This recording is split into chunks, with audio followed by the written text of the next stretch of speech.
मोहम्मद रफ़ी साहब को खाने का बहुत शौक था, मगर जब मोहम्मद रफ़ी साहब कोई गाना रिकॉर्ड करते थे या स्टेज शो करते थे तो अपने परफॉर्मेंस से पहले खाना नहीं खाते थे और जैसे ही शो या रिकॉर्डिंग खत्म होता तो मोहम्मद रफ़ी साहब जी भर के अपने मनपसंद का खाना खाते।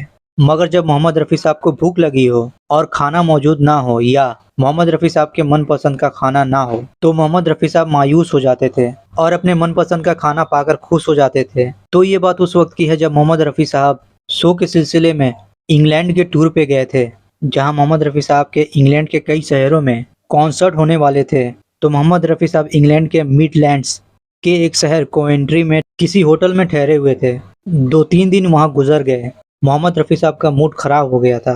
मोहम्मद रफ़ी साहब के बेटे खालिद इस बात को भाप गए थे कि अब्बा का मूड खराब है। तो खालिद ने मोहम्मद रफ़ी साहब से पूछा, क्या बात है अब्बा, आपका मूड खराब क्यों है? तो मोहम्मद रफ़ी साहब ने कहा, यार 2-3 दिन से अच्छा खाना नहीं खाया है, यहाँ का अरेंजमेंट बहुत ख़राब है, मुझे ये बिल्कुल पसंद नहीं है। इसके बाद मोहम्मद रफ़ी साहब ने अगले दिन सुबह में 8 बजे नाश्ता करके अपने बेटे खालिद को अपने रूम में बुलाया। तो खालिद अपनी वाइफ यास्मीन के साथ मोहम्मद रफ़ी साहब के रूम में दाखिल हुए।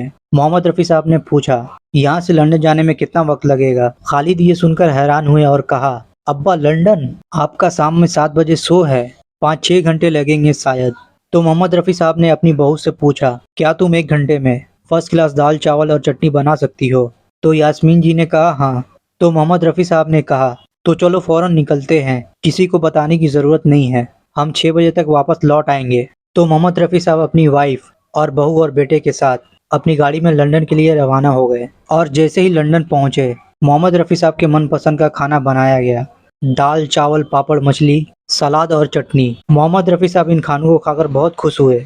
फिर खाना उना खाकर वापस लंदन से कोवेंट्री शहर के लिए रवाना हो गए और उसी दिन 6 बजे से पहले अपने होटल में पहुंच गए। जब ये बात दूसरों को पता चली कि मोहम्मद रफ़ी साहब खाने के लिए इंग्लैंड के एक शहर से दूसरे शहर तक गए और खाकर वापस भी आ गए, तो वो हैरान रह गए और मोहम्मद रफ़ी साहब ने शो में शानदार परफॉर्म किया और छा गए।